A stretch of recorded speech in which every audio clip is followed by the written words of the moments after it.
Assalamualaikum warahmatullahi wabarakatuh. Baik teman-teman semuanya, kembali lagi dengan Bu Nur Rahmah Channel. Bismillah belajar terus. Sekarang kita akan menyimak bersama, belajar bersama mengenai khilafah.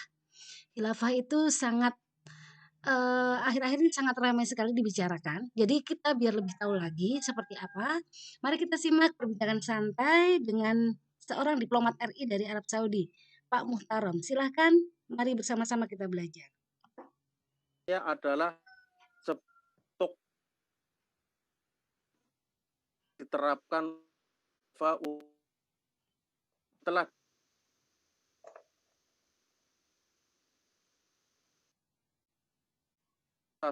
kepemimpinan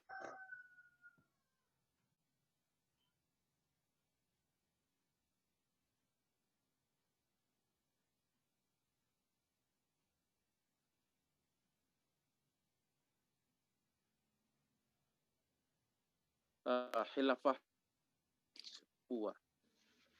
Oleh karena ini yang diwakili oleh Hizbut Tahrir yang 2000 dibubarkan oleh pemerintah Indonesia lewat putusan PT UN Jakarta, tetapi ideologi kelompok Hizbut Tahrir akan mati dengan dibubarkannya organisasi. Mendirikan banyak kelompok, salah satunya Al-Qasim, komunitas Royah Al-Islam. Oleh karena itu, pemahaman kelompok pertama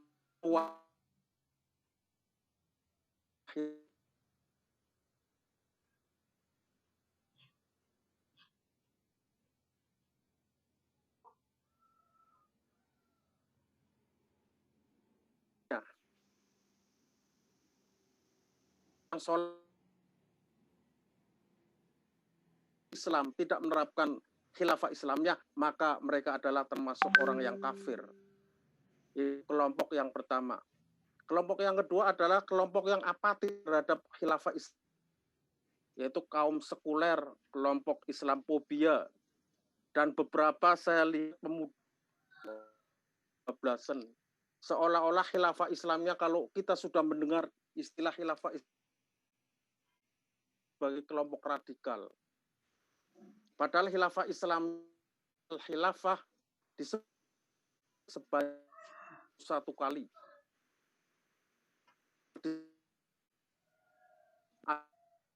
Surat Al-Baqarah ayat 30.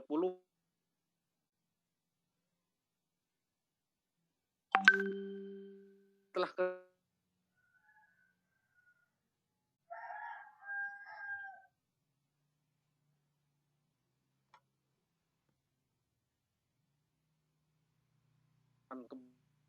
Taukid 2. Taukid. Fannahum. Subhanahu wa ta'ala menjanjikan orang yang beriman dua amilus sholih akan kekuasaan muka bumi ini. Sesungguhnya waktunya dalam umat akan menguasai dunia ini. Kemudian yang paling penting adalah apa punya khilafah Islamiyah, nanti saya akan jelas. Kelompok yang ketiga, mudah-mudahan kita termasuk daripada kelompok itu, adalah yang meyakini bahwa khilafah Islamiyah itu telah disebut Al-Quran Allah kepada orang yang beriman, wa ita'uz zakat, dan menunaikan zakat. Dia beriman dengan sesungguhnya Allah akan menjanjikan kepada mereka sebuah kepimpinan yang akan menguasai dunia ini, dan itu pasti.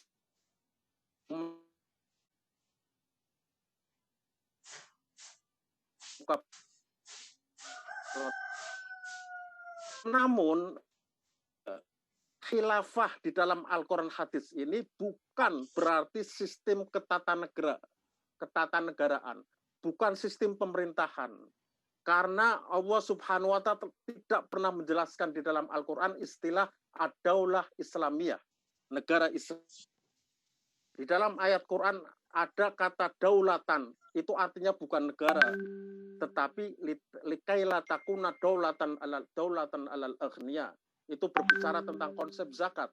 Allah Subhanahu wa taala mewajibkan kepada umat Islam untuk menunaikan zakat agar harta itu tidak berputar di antara umat Islam.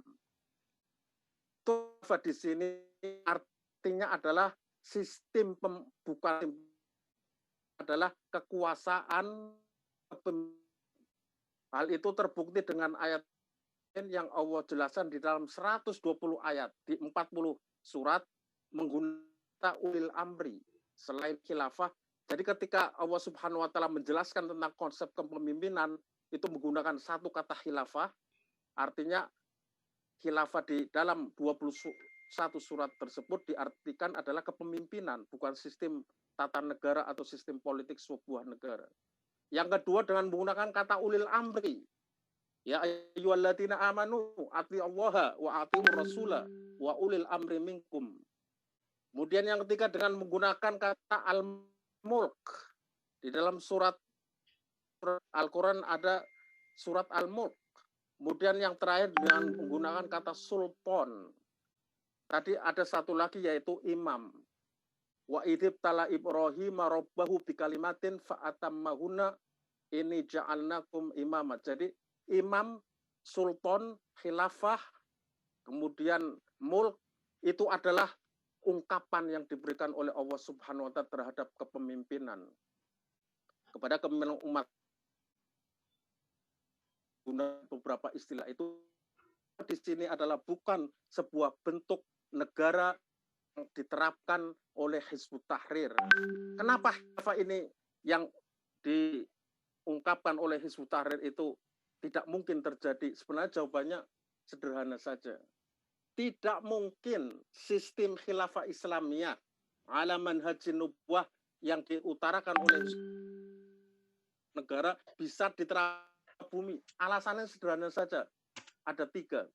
Pertama adalah apakah bisa seluruh umat Islam di seluruh dunia ini satu kata tentang khilafah adalah sebuah sistem negara. Karena Sallallahu Alaihi Wasallam dalam hadis Nabi bersabda antum a'lamu bi umuri dunyakum, bahwa kamu lebih tahu dalam urusan duniamu. Politik sebuah tata negaraan dalam sebuah negara adalah urusan manusia. Tidak mungkin Allah Subhanahu wa taala, umat Islam, Al-Qur'an, hadis menjelaskan, mewajibkan bentuk negara tertentu. Bentuk negara terserah, mau republik, mau negara kerajaan, demokrat, parlementer, itu tidak masalah di dalam konsep negosiasi Islam. Yang penting adalah nilai-nilai ketatanegaraan itu dipraktekkan oleh umat manusia. Nilai syurah, permusyawaratan, nilai demokrasi, nilai transparansi, dan lain sebagainya. Oleh karena itu, Allah Subhanahu wa taala tidak pernah mewajibkan orang untuk mendirikan sebuah negara. Apalagi negara dalam konsep NKRI dan Pancasila ini adalah sudah final. Tidak boleh ada satupun yang ingin menggantikan negara NKRI dan Pancasila dengan bentuk apapun. Karena apa? Karena NKRI dan Pancasila adalah sebagaimana dinyatakan oleh NU, al-mu'ahadah al-watoniyah, adalah sebuah ijma, konsensus seluruh umat manusia negara Indonesia. Barang siapa yang melawan ijtima ini berarti melawan seluruh bangsa Indonesia. Oleh Muhammadiyah disebut Darul Ahdi Wasyahadah. Pancasila adalah negara perjanjian dan kesaksian. Oleh karena itu, ketika kita berbicara tentang khilafah Islamiyah, itu adalah sudah final bahwa NKRI tidak boleh diganti. Terus apa artinya? Artinya khilafah di sini adalah kepemimpinan dan kekuasaan yang Allah akan berikan kepada umat Islam di muka bumi ini. Mungkin ada yang bertanya, Ustadz, kapan itu khilafah akan terwujud? Nah, ini salah satu yang sering disalahpahami oleh umat Islam. Khilafah adalah buah. Untuk memetik khilafah butuh perjuangan yang panjang. Karena di dalam ayat surat An-Nur tadi, ayat 55, syarat Allah Subhanahu wa taala memberikan khilafah, kekuasaan dan kepemimpinan kepada umat Islam, 1, alladzina amanu, yaitu orang yang benar-benar beriman. Sekarang kalau kita melihat di dunia ini, iman kita itu apakah sudah sempurna? Apakah kita sekarang seluruh umat Islam di Indonesia sajalah, nggak usah di seluruh dunia. Apakah kita sudah menjalankan perintah Allah dan menjauhi larangannya? Belum dengan negara-negara lain. Kemudian wa amilus solihat, apa kita sekarang sudah berbuat untuk menanamkan kebajikan, untuk saling membantu umat yang lain? Kita kadang sedih justru orang-orang yang kafir, orang-orang yang Nasrani justru lebih gesit dalam hal misi kemanusiaan, sementara kita masih tertinggal jauh. Itu yang pertama tadi, kenapa khilafah Islamnya tidak bisa diterapkan di Indonesia, apalagi di dunia. Yang kedua, jika seluruh umat Islam, taruhlah di Indonesia, sepakat untuk mendirikan khilafah Islamiyah, pasti akan kebingungan. Pertama, dengan dasar hukum apa khilafah Islamiyah itu akan diterapkan? Karena di dalam Islam syariat satu, tetapi mengimplementasikan dalam fikih banyak sekali. Di situ ada mazhab Hanafi, ada mazhab Syafi'i, ada mazhab Hambali dan lain sebagainya. Oleh karena itu Imam Malik ketika menulis Al-Muwatta, waktu itu diminta oleh Khalifah Harun bin Rasyid agar buku itu dijadikan dasar negara. Pada saat itu Imam Malik membantah dan menolak, karena Imam Malik yakin di negara lain itu ada mazhab. Kemudian kalau khilafah ini diterapkan akan meniru model negara mana? Karena ketika kita ingin membentuk sebuah negara harus ada rujukan. Di dunia Islam ini ada dua negara yang mengklaim sebagai negara Islam. Satu adalah Ad-Daulah Al-Iraniyah Al-Jumhuriyah Al-Islamiyah. Pertama adalah Iran, Republik Islam Iran. Secara teks dia menganggap negaranya adalah negara Islam.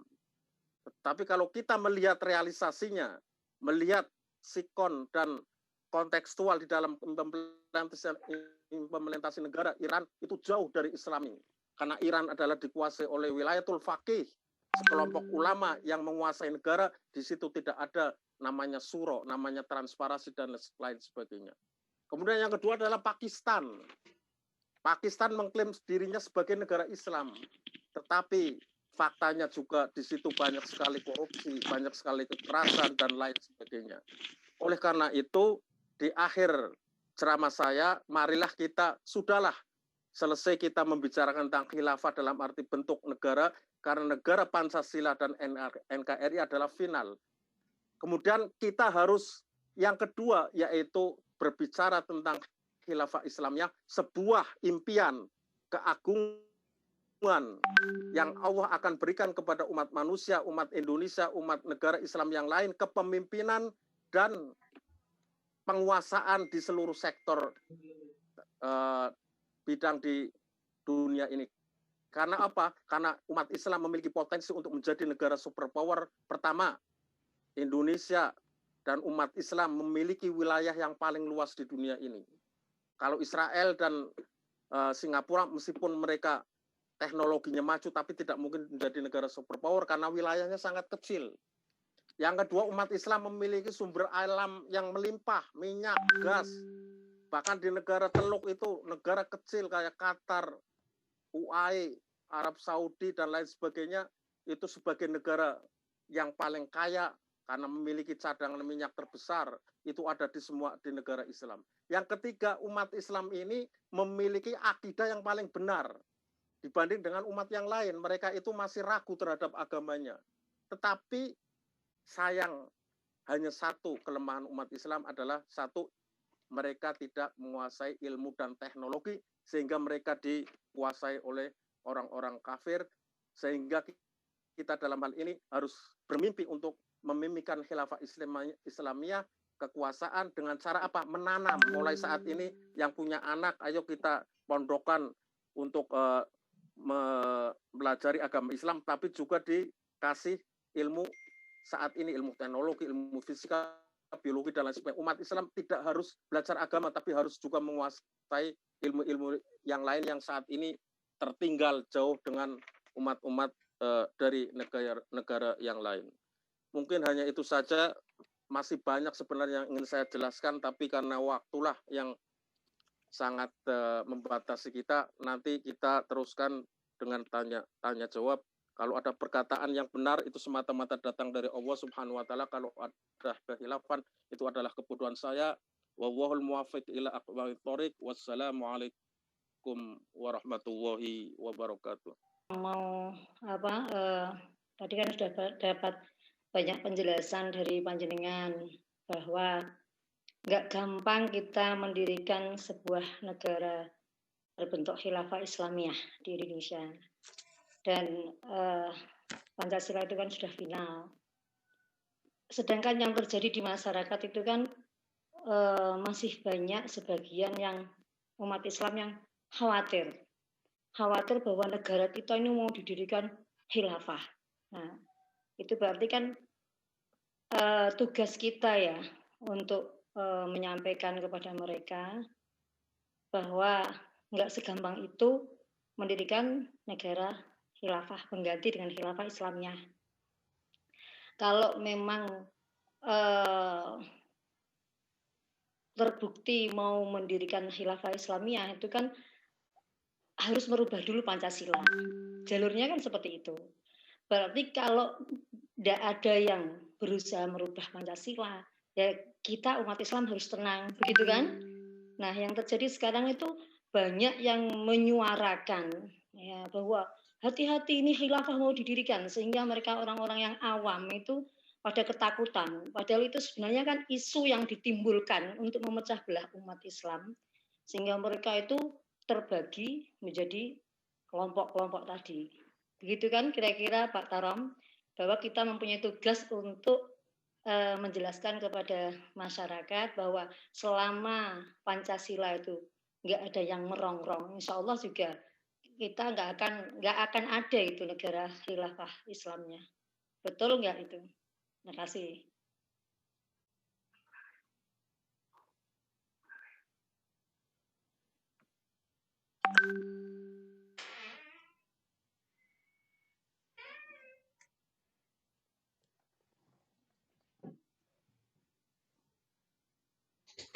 Ini saya langsung jawab ya. Pertanyaannya bagus sekali, dan yang bertanya tadi pantas untuk ceramah nanti di minggu kesempatan yang akan datang. Jadi gini, tentang isu khilafah itu bukan isu politis awalnya sebenarnya, bukan berarti ingin menakut-nakutkan umat Islam atau mengadu domba. Tetapi memang Hizbut Tahrir itu didirikan oleh Taqiyuddin An-Nabhani tahun 49, masuk ke Indonesia 82. Jadi memang Hizbut Tahrir itu di Indonesia sudah lama, sejak 82, kemudian 85 masuk ke kampus, masuk ke organisasi pemerintahan, masuk ke kepemudaan, permasyarakatan, masuk ke kelompok Islam di kampus dan lain sebagainya. Puncaknya setelah reformasi mereka semakin eksis, karena reformasi semua orang boleh berpendapat, bicara dan lain sebagainya. Dan yang menjadi keprihatinan kita adalah bahwa ideologi mereka itu sampai saat ini belum mati dengan dihentikannya atau dibubarkannya HTI, tapi mereka mendirikan berbagai macam kelompok. Nah, yang namanya Qasim tadi, komunitas Roya Al-Islam itu sudah menguasai beberapa kampus. Bahkan kemarin ada salah satu rektor yang terindikasi menjadi salah satu calon rektor yang terindikasi sudah masuk Hizbut Tahrir. Jadi sekali lagi ini bukan isu politisasi Hizbut Tahrir, memang Hizbut Tahrir ada dan mereka ingin mendirikan khilafah Islamiyah. Tapi kita tidak usah khawatir, karena apa? Kelompok radikal itu hanya sedikit di Indonesia. Kalau dijumlahkan mungkin 0,00001 lah, nggak terlalu banyak. Tapi memang mereka militan dan main medsos luar biasa. Mereka menguasai medsos, menguasai masjid. Karena gini, perbedaan kelompok militan dengan moderat, itu mereka menguasai masjid karena mereka berpedoman bahwa ibadah sholat berjamaah di masjid itu wajib. Sedangkan orang moderat kayak kita NU kadang-kadang sholat di masjid itu telat, makmum masbuk dan lain sebagainya. Tetapi kalau Hizbut Tahrir setengah jam sebelum sholat mereka sudah ada di masjid, sehingga tidak salah kalau mereka itu menguasai masjid NU di beberapa wilayah karena mereka punya militansi. Itu kelebihan mereka. Itu yang pertama. Kemudian yang kedua tadi mengenai tentang Pancasila dan tentang khilafah Islamnya ini apa bisa diterapkan di Indonesia. Tadi saya sudah jelaskan, tidak mungkin diterapkan di Indonesia. Selain NKRI adalah final, dan siapapun yang ingin merubah NKRI adalah dia melakukan makar. Dia akan menjadi musuh bersama. Karena NKRI adalah hasil ijma. Di dalam usul fikih disebutkan bahwa ijma adalah keputusan seluruh umat Islam dan seluruh umat manusia yang ada di Indonesia. Ijma tidak boleh diganti hanya sekelompok sedikit orang. Tetapi memang kemarin ini perlu saya jelaskan tanpa tedeng aling-aling, waktu Pilpres 2019 memang ada isu khilafah ini menjadi politis karena Hizbut Tahrir adalah kelompok yang menunggangi salah satu paslon cawapres kemarin, sehingga salah satu capres yang kontra dengan Hizbut Tahrir itu membesar-besarkan seolah-olah di sana calon sana itu ingin mendirikan khilafah Islamnya. Itu sebenarnya politisnya di situ. Dan itu wajar dalam konstelasi politik, itu terbelah, itu wajar. Makanya saya menyayangkan kalau kita sudah dewasa, itu ya biasa saja. Ada yang ngeblok sana, ngeblok sini, itu adalah masalah politik, tidak ada hubungannya dengan agama Islam. Kalau kemarin ada sampai misalnya saya dengar di grup sampai pecah, ada yang live, ada yang ini, karena kita kadang tidak bisa menjelaskan akar permasalahannya. Kemarin masalah Pilpres terpolarisasi menjadi dua, itu wajar karena satu, mereka itu calonnya dua. Coba kalau Pilpres calonnya tiga mungkin nggak terlalu panas. Yang kedua, isu-isu yang disampaikan oleh calon kemarin, itu banyak isu agama. Orang tertipu, seolah-olah itu adalah ajaran agama Islam. Seolah itu adalah salah satu calonnya itu menggunakan atau Islami, yang lain itu kafir, komunis, PKI, dan lain sebagainya. Padahal itu tidak ada kaitannya dengan ajaran agama Islam. Mungkin itu yang bisa saya sampaikan. Halo?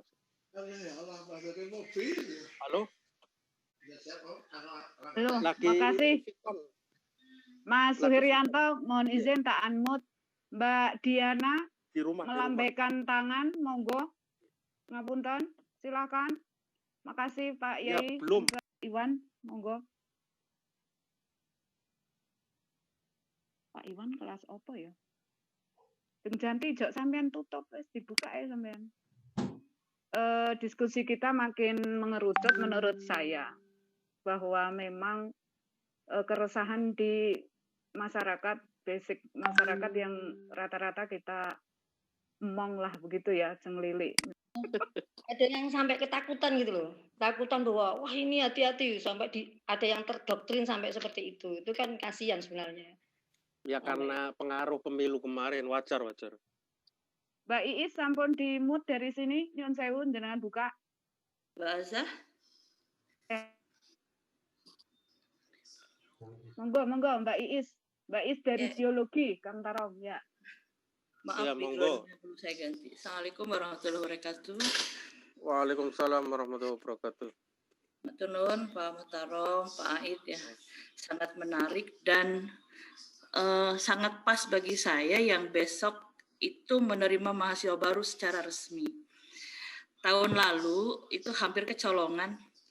Ada mahasiswa yang entah sengaja atau tidak, dia memasang di Instagramnya itu label-label yang terkait dengan khilafah. Gitu ya. Dan saya hampir dipanggil sama rektor terkait dengan mahasiswa tersebut, tapi ternyata dia itu sebenarnya tidak ngerti maksud dari gambar yang dia pasang di Instagram itu. Jadi mungkin mohon saran, karena kebetulan saya kan ngajarnya di pendidikan umum ya, dan mahasiswanya itu dari latar belakang yang berbeda-beda. Biasanya kalau sudah masuk menjadi mahasiswa itu tingkat kesadarannya tinggi, namun mungkin perlu diarahkan mengajinya di mana. Mungkin ada saran dari Pak Mutarom, Pak Aid, atau dari yang lain ya. Matur nuwun. Terima kasih. Itu aja Bu Azah. Oke, matur nuwun. semakin seru karena memang kita punya komunitas masing-masing yang tiap hari kita hadapi. Monggo Pak Yai atau ada yang lain dulu sebelum yang lain dulu. Sebelum di Yai Yai Aid, monggo. Ya, baik, ini pengalaman lagi aja di lapangan bahwa di wilayah Cilacap memang sudah terdeteksi betul di sekolah negeri terutama guru PAI sudah dikasih wawasan ya tadi Pak Mukhtar menyampaikan dan mereka kemudian mengerti. Tapi ketika guru PAI sudah sesuai dengan apa yang kita diskusikan ini, muncul hal lain, bukan guru-guru PAI malahan, guru-guru biologi, fisika. Itu sebelum ulang fisika 1/4 jam, 10 menit itu memasukkan konsepsi khilafah itu. Dan itu bukan omong kosong. Dan itu detail per orang itu laporan dari muridnya. Kadang-kadang kan saya masukkan kepada teman-teman PNU yang ada di situ untuk merekam aja, nggak usah mereaksi. Apa yang guru-guru lakukan. Dan ternyata masih, Mas Taro, masih seperti itu. Jadi kalau ada kasim-kasim itu memang real di lapangan ada. Nah memang kita itu menyikapinya nggak boleh emosional. Dan setuju juga saya kalau kemudian kita terlalu ketakutan, kemudian kita jadi emosional juga nggak benar. Artinya kita menyampaikan suatu kebenaran juga dengan cara yang baik gitu. Jadi mungkin barangkali ekstra ekstrakurikuler itu patut juga untuk dilirik karena mereka biasanya juga di wilayah itu mainnya. Kemudian yang kedua, patut juga guru itu dikontrol. Guru apapun, tidak hanya guru agama, guru apapun. Kemudian terkait dengan kampus, memang kampus apapun sekarang juga dimasuki, apalagi kampus umum. Kampus agama pun yang berpesantren pun kemarin, salah satu dosen kami di Unuga itu pun masuk ke wilayah itu, tapi ketahuan duluan. Jadi di wajah pabrik biasa, tapi di belakang bergerak. Kemudian dipanggil dan kemudian, ya mohon maaf, kami agak tegas, kemudian dianulir untuk memilih. Gitu. Karena ini bicara tentang sebuah wawasan kebangsaan. Konteksnya bukan keagamaan, tapi wawasan kebangsaan. Mungkin itu real di lapangan dan apa yang disampaikan oleh Mas Taram tentang kasim itu memang real ada. Bukan beri ketakutan, tapi kewaspadaan mungkin lebih tepatnya. Jangan fobia Islami juga, enggak betul juga. Tetapi juga tidak boleh terlalu a priori, misalkan satu sisi yang satu fobia Islam. Memunculkan isu itu. Kemudian di sisi lain ada kemudian memunculkan isu PKI yang juga itu berlebihan menurut saya. Di dua sisi ini sama-sama berlebihannya. Kita ini harus bijak untuk menjelaskan bahwa PKI sudah ada. Mungkin secara ideologi masih ada. Maka tetap harus waspada juga. Maka bahasa saya ketika kami sharing dengan DPRD Kabupaten Cilacap misalkan, saya menyampaikan mewakili Nahdlatul Ulama bahwa NU membaca kiri maupun kanan sebuah gerakan, jika ini merongrong NKRI atau Pancasila, tetap kami lawan. Entah itu kiri, entah kanan sama aja, harus diwaspadai. Tapi kita tidak boleh tutup hidung kalau memang tidak ada fakta di lapangan. Mungkin itu. Terima kasih.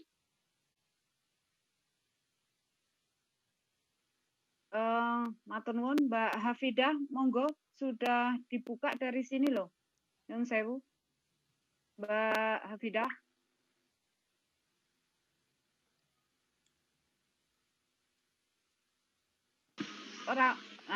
Dari sini sudah kebuka dari jenengan.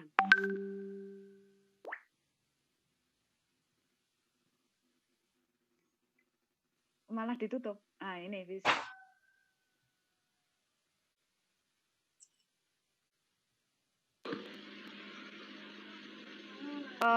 Pak Budi, monggo. Pak Budi, bisa. Siap, terima kasih, matur suwun. Langsung ya Mbak Azah ya. Monggo, Mbak dimunculke wajahe to. Oh ya, bentar. Lagi error nih kameranya. Assalamualaikum kawan-kawan semua. Salam. Terima kasih pencerahan yang luar biasa dari Mas Aid sama Mas Tarom. Yang pertama untuk Mas Aid masalah narkoba, saya sangat sangat gembira, sangat bangga Mas Aid bisa jadi bagian dalam memperbaiki korban-korban narkoba. Tapi kalau saya lihat, terutama di Lampung ini ya, ini karena narkoba ini kan melibatkan duit gede ini ya, gedenya luar biasa. Nah kelihatannya ada beberapa oknum gitu yang memang memanfaatkan itu gitu. Jadi saya rasa harus ada political will dari pemerintah untuk membasminya. Kalau enggak kelihatannya enggak akan selesai-selesai. Terus untuk Mas Tarom, mungkin masalah radikalisme ya. Saya ingat tahun 85 itu waktu pertama kali Pak Harto memunculkan asas tunggal, itu banyak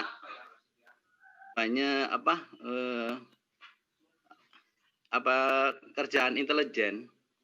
Maka muncullah itu dulu Komando Jihad dan sebagainya yang di Bandung memakan korban Kapolres di Bandung karena ternyata dia agen ganda.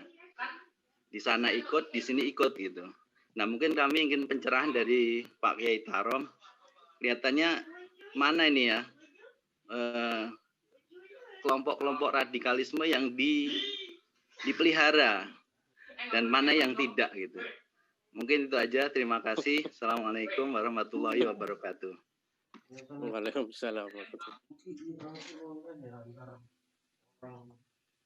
Monggo langsung. Semakin malam semakin moncer sepertinya. Rina, Ya, Rina ada kok. Nggih. Monggo. Terkait narkoba, ya itu memang betul. Ini persoalan duit tuh ya, duit gede ini jadi masalah. Tapi tadi saya mendengar Mas Tarom tentang kepemimpinan dan ketatanegaraan. Coba konsep yang berbeda antara khilafah dan ulil amri misalnya. Artinya kita sekarang harus menciptakan calon-calon pemimpin yang bertakwa. Gitu. Jadi tetap akhirnya kita larinya kepada kesalahan individual. Anak-anak kita ke depan harus punya mentalitas ketakwaan yang tinggi yang nanti akan bisa menolak semua rayuan termasuk rayuan uang. Karena sekali lagi uang narkoba itu nggak ada dolnya kalau bahasa Bandar itu. Dolnya tak terbatas. Saya pernah ngobrol, ini ngobrol cerita sedikit aja. Salah satu bandar yang belum bandar nih, adiknya bandar itu. Ini ngobrol, awalnya memang menjadi pegawai di sebuah perusahaan besar. Gajinya cukup lumayan, udah 35 juta. Bagi saya udah nggak masuk akal kalau mau keseret ke situ. Tapi faktanya kemudian keseret. Gara-gara apa? Pikirannya, karena imannya nggak kuat ketika persoalannya itu pelik, larinya kan pertamanya awalnya itu. Pingin bersandar. Bersandarnya ketemunya sabu-sabu itu. Maka akhirnya 1 minggu 7 juta untuk sabu-sabu. Akhirnya gajinya habis untuk sabu-sabu. Inilah yang kemudian melirik dia untuk ketemu investor yang kebetulan akhirnya background-nya itu bandar. Dan akhirnya terbawa ke sana. Ini berarti kalau saya lihat ya, pangkal utama penangkal narkoba ya keimanan itu sendiri sebetulnya. Nggak ada yang lain. Maka pelajaran-pelajaran keagamaan tidak hanya pelajaran ilmu agama, tapi internal kebiasaan keagamaan. Bagaimana orang meyakini agama ini menjadi pusat. Kita kan sudah dikasih tahu malaikat ada di samping kanan kiri kita. Itu prakteknya kita kan sering lupa kalau ada malaikat mendampingi kita. Kita sering merasa sendiri dan bebas untuk melakukan sesuatu. Nah ini jadi rukun iman yang semuanya serba gaib ini memang susah untuk dicerna. Tapi itu sebuah fondasi. Jadi kembalinya ke sana lagi ujung-ujungnya. Nah cukup banyak. Jadi sekali lagi faktanya memang ya tidak hanya orang pemerintah siapapun ya. Kalau udah berhadapan dengan yang namanya uang itu ya keimanan saja yang bisa menanggulangi. Kalau bahasa pesantrennya mungkin itu zuhud, ada kezuhudan lah. Ada sebuah hidup di air kayak ikan di lautan tapi tidak asin itu susah itu. Jadi ngaji sama ikan itu susah itu Mas. Jadi kita kalau udah cerita uang ya udah, kalau pertamanya rukun itu sama, kalau udah sama-sama kayaknya bersaing ya udah kita saling terkam. Politik pun ujung-ujungnya kan ya uang itu. Kita saling fitnah, saling bantai itu kan. Kadang-kadang kita mendukung nggak sampai emosi itu. Ya kayak kemarin itu semua orang Indonesia emosi semua itu. Itu ujung-ujungnya yang main apa itu Mas Tarom? Uang Mas Tarom. Kekuasaan aja menghasilkan uang sama itu. Jadi nggak hanya bandar. Terus sekali lagi saya sampaikan kalau hidayah Allah udah turun pelan kayak bandar itu ya prosesnya panjang tuh. ya ada kesadaran menyampaikan. Ya dari 10 berapa ada satu lah yang sadar cerita, dan bahasanya apa? Tiap hari ya ngelihat transaksi itu hanya dol belakangnya tambah berapa. Artinya tak terbatas itu kekuatan uang itu. Mungkin itu yang menjadi masalah buat kita. Sekali lagi cara menanggulanginya ya bagaimana kita meningkatkan keimanan kita saja. Itu mungkin yang bisa saya sampaikan.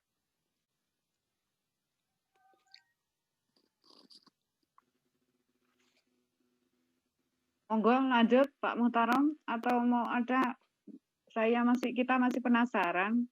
Mbak Hafidah, monggo loh, jenengan sudah bisa kebuka dari jenengan. Dari sampean kayaknya. Pak Yai Subhan, atau monggo yang bisa aja, karena dari sini dibuka tapi ditutup lagi dari situ. Mbak Azza, saya tadi jawabannya belum selesai. Oke, berarti monggo diselesaikan, dijawab Pak Yetarom. Saya minta apa semacam tips ya, tips. Iya, nih saya sekalian jawab pertanyaannya Mas Budi ya. Ya, sudah makin Jadi malam. Tadi Mas Budi nanya tentang kelompok Islam radikal yang dipelihara. Sebenarnya nggak ada itu. Jadi radikalisme Islam di Indonesia dan di seluruh dunia itu tumbuh karena dua faktor. Pertama adalah faktor internal, kedua adalah faktor eksternal. Faktor eksternal adalah karena tidak ada keadilan di dunia ini. Kalau kita melihat isu Palestina, Irak diserang, Israel menguasai Timur Tengah, umat Islam dibantai, nggak ada keadilan. Umat Islam itu menjadi target penindasan oleh dunia, kekuasaan dunia. Sehingga ada sekelompok yang ingin membalas dendam untuk membalas Amerika, membalas Israel. Mereka tidak ada jalan lain kecuali melakukan radikalisme, menyerang kepentingan Israel. Tumbuhlah ISIS, ada Al-Qaeda, macam-macam. Sebenarnya awal faktornya adalah karena ketidakadilan di dalam dunia Islam. Amerika, Israel, bagaimana memperlakukan negara-negara Islam itu seperti budak. Mereka menindas, mereka macam-macam lah. Itu yang pertama. Yang kedua, faktor internal di dalam diri kita. Itu banyak sekali orang yang tidak memahami agama Islam ini dengan pemahaman yang sahih. Oleh karena itu Yusuf Qaradawi di dalam bukunya At-Tatarruf Fiddin, salah satu munculnya radikalisme Islam adalah adamu ma'rifatu ad-dini as-sahih. Karena tidak mengetahui ajaran Islam yang benar, terutama terkait dalam isu tadi, masalah jihad. Seolah-olah jihad itu artinya adalah membunuh orang kafir. Jihad adalah bimaknal qital. Seolah-olah jihad itu kalau ada orang Yahudi lewat, ada orang Amerika di Indonesia, itu harus dibunuh dan lain sebagainya. Kemudian yang ya, seolah-olah negara khilafah itu wajib. Sehingga untuk mewujudkan khilafah itu kita harus berjuang, berjihad, perang, dan lain sebagainya, seperti yang dilakukan oleh ISIS di Suriah. Mereka membentuk negara sendiri, langsung dia jihad melawan orang-orang kafir, dan lain sebagainya. Kemudian yang ketiga adalah faktor kemiskinan. Ingat, itu juga salah satu faktor yang menjadi tumbuh biaknya kelompok-kelompok radikal di Indonesia. Jadi tidak ada yang ditunggangi. Kalaupun ada, itu adalah dalam hal yang disebut dengan insert, sebuah operasi intelijen. Ada sekelompok orang yang menyusup ke dalam kelompok Islam sehingga mereka bisa mengetahui informasi dan lain sebagainya. Itu yang dilakukan oleh banyak agen-agen CIA di Timur Tengah, bagaimana dia bisa masuk menjadi sosok Amir ISIS yang bernama Al-Baghdadi. Al-Baghdadi itu dulu agen Israel. Jadi dia menjadi agen, menciptakan negara Islam, dan akhirnya menjadi teroris. Jadi sebenarnya radikalisme Islam itu ditunggangi, bukan dipelihara. Kalau kita memelihara radikalisme dalam sebuah negara atau bangsa, itu sangat bahaya. Tidak mungkin kelompok radikal itu dipelihara. Jadi itu hanya isu, kalaupun ada, pasti ada latar belakang. Mengenai komando jihad tidak bisa saya jelaskan di sini. Nanti saja kalau off air. Karena kalau saya jelaskan di sini nanti viral, nanti bahaya, salah paham dan lain sebagainya. Kemudian tadi mengenai bagaimana cara kita mengatasi pemuda Hizbut Tahrir yang gigih ingin menerapkan khilafah Islamiyah di kampus dan lain sebagainya. Kita harus jelaskan bahwa Hizbut Tahrir ini ujung-ujungnya adalah jihad mendirikan negara Islam dengan kekerasan. Nah, di dalam Hizbut Tahrir itu ada 3 marohil, ada 3 tahapan untuk mendirikan negara Islam. Pertama adalah at-taskif wa dakwah. Mereka adalah menjelaskan, berdakwah, bagaimana menjelaskan konsep-konsep khilafah melalui tulisan, buku, ceramah yang sekarang gencar, melalui medsos, bahwa khilafah Islamiyah adalah jalan terakhir untuk menyelamatkan umat Indonesia. Khilafah Islamiyah adalah jalan untuk umat Islam berjaya dan lain sebagainya. Yang kedua adalah at-tafa'ul ma'al ummah, yaitu berhambur atau memasuki komunitas-komunitas yang sekarang sudah terbukti Indonesia, masuk ke militer, masuk ke kantor kepolisian, masuk ke kampus.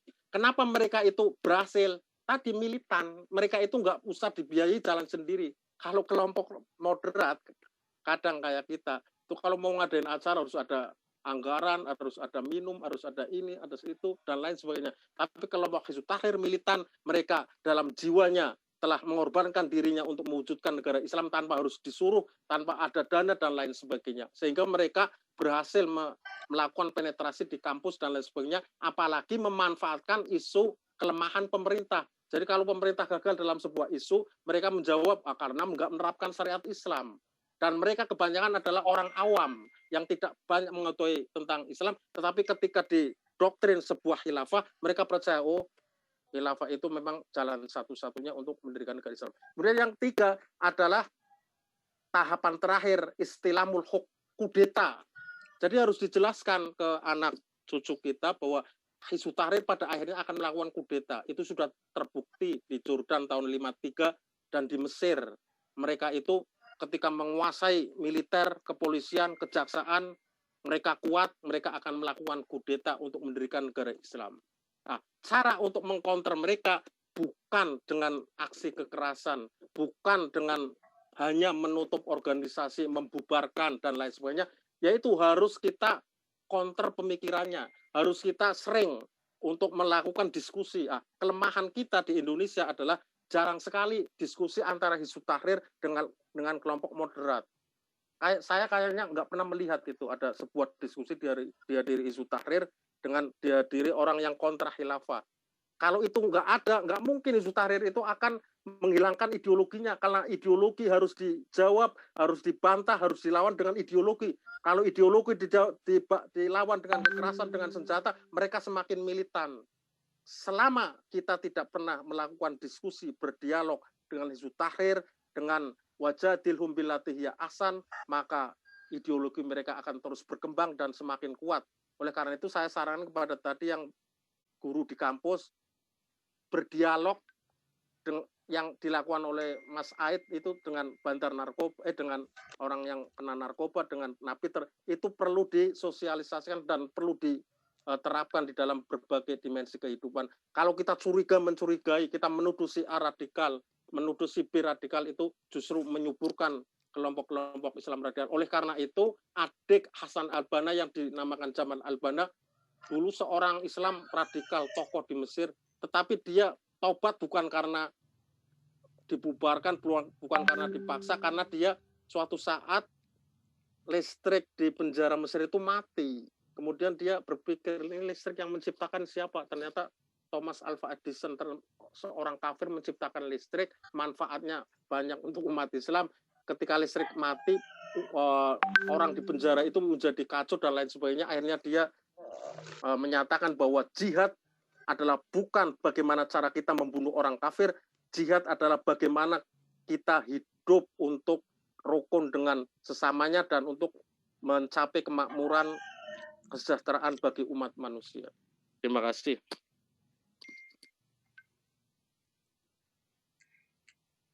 Mungkin semakin malam makin panas, nggak ada puasnya, kepuasan cari masing-masing. Jadi bukan maksud mengkat sesi ini, tetapi bahwa sesungguhnya closing state dari Pak Tarom tadi, jihad itu sebenarnya bagaimana kita menciptakan, membuat nuansa, memberikan kemaslahatan, kebermanfaatan, keberkahan untuk lingkungan dan kita bisa pengabdian sebagai posisi kita masing-masing, mungkin itu sebagai sebuah closing state yang cukup arif, simpulan yang luar biasa. Jadi mungkin untuk beberapa komunitas akademisi pun Mbak Iis bisa merekomendkan kemana yang adik-adik mahasiswa baru, karena memang sebenarnya kan lagi masa-masa mencari identitas ya, kayak kita dulu gimana sih, seperti itu, sehingga memang kearifan dan wawasan serta makanya berdialog seperti ini sangat penting sekali untuk mengasah kepedulian ataupun pemikiran-pemikiran kita agar supaya tidak kaku dan ya yang inilah moderat. Jadi nyun sewu bukan mengkat, tapi inilah hasilnya jagung maton kita yang menurut saya luar biasa. Mudah-mudahan teman-teman ikhlas adanya dan pasti bermanfaat sekali. Luar biasa Pak Tarom. Amin.